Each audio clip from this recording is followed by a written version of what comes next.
देखिए, अली बाबा 40 चोर और ये भ्रष्टाचार बचाओ आंदोलन का एक नया स्वरूप है। और कितनी विडंबना की बात है कि अरविंद केजरीवाल जी, जो इन्हीं नेताओं का नाम ले लेकर कहते थे 2011-12 में इंडिया अगेंस्ट करप्शन के स्वरूप में कि इन सभी लोगों को जेल में पहुंचाएंगे, इन सभी लोगों के भ्रष्टाचार के खिलाफ वो प्रदर्शन करते थे। जिन लोगों के भ्रष्टाचार के खिलाफ वो प्रदर्शन करते थे, आज जब उनका भ्रष्टाचार पकड़ा गया है और कोर्ट राहत देने से इनकार करता है, तो उनके साथ प्रदर्शन कर रहे हैं भ्रष्टाचार बचाने के लिए। तो ये वही कहते हैं ना कि कितना बदल जाता है इंसान।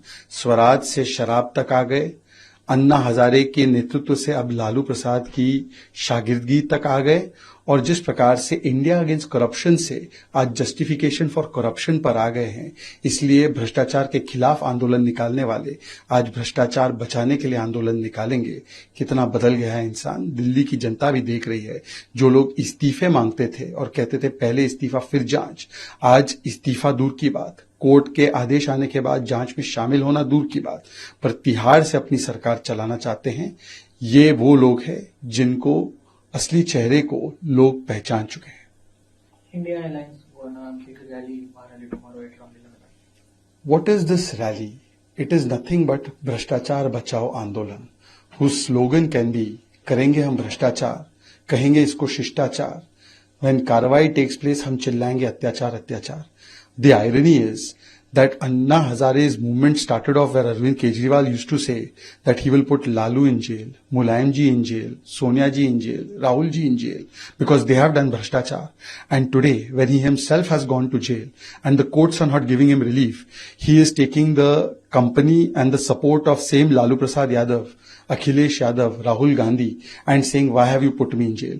And therefore, this is the political conversion of Arvind Kejriwal from Swaraj to Sharab, from India against corruption to justification for corruption, from sending people to jail for corruption to going to jail and not giving his resignation, from protesting against corruption to protesting with the corrupt.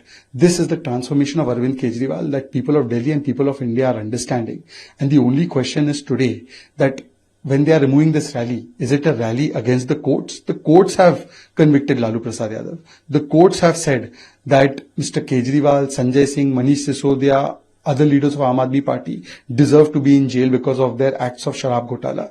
So are they doing a protest against the courts? Are they above the courts and constitution of this country? Karnataka का statement आया महिला विरोधी के।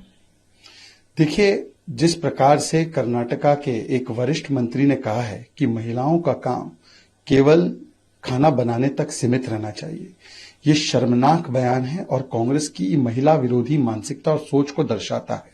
वैसे तो कांग्रेस कहती है लड़की हूं, लड़ सकती हूं, परंतु कांग्रेस पार्टी का असली महिला विरोधी चेहरा जो है वो बार बार प्रकट होता है। कोई इकलौता ऐसा बयान नहीं है। इससे पहले हमने देखा सुप्रिया श्रीनेत ने जो कंगना रनौत पर भद्दी पोस्ट और टिप्पणियां की, उस पर भी कांग्रेस ने कोई कार्रवाई नहीं की।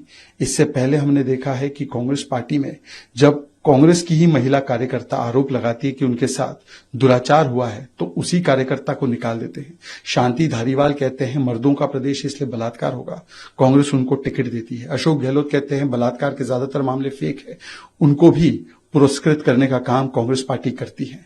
आज मैं प्रियंका वाड्रा जी से पूछना चाहता हूं, एक तरफ तो देश में नारी शक्ति का हम लोग वंदन करते हैं, नारी शक्ति वंदन अधिनियम कानून पारित हुआ है, महिलाओं को सर्वोच्च जगहों पर बैठाने का काम, चाहे राष्ट्रपति के पद पर हो, चाहे आर्म फोर्सेस में हो, चाहे संसद में हो, ये करने का काम आज देश कर रहा है। और देश महिलाओं को, नारी शक्ति को सम्मान देता है मोदी जी के नेतृत्व में। परंतु दूसरी ओर किस प्रकार की मानसिकता कांग्रेस पार्टी के नेता दर्शाते हैं और उनके खिलाफ कांग्रेस पार्टी कभी कोई कार्रवाई नहीं करती, क्योंकि दरअसल ये कांग्रेस की ही सोच है। वरना आज प्रियंका वाड्रा बताएं कि कर्नाटका के इस मंत्री के ऊपर जिन्होंने नारी शक्ति का अपमान किया है और सुप्रिया श्रीनेत पर क्या कार्रवाई करेंगे। और देखिए, राहुल जी ने शक्ति का अपमान किया, कर्नाटका के एक मंत्री ने युवा शक्ति को धमकी दी कुछ दिन पहले, आज कर्नाटका के एक और मंत्री ने नारी शक्ति का अपमान किया है, और जनशक्ति मतलब लोकतांत्रिक शक्ति जो जनता की है उसको भी अपमानित करने का काम करती है कांग्रेस।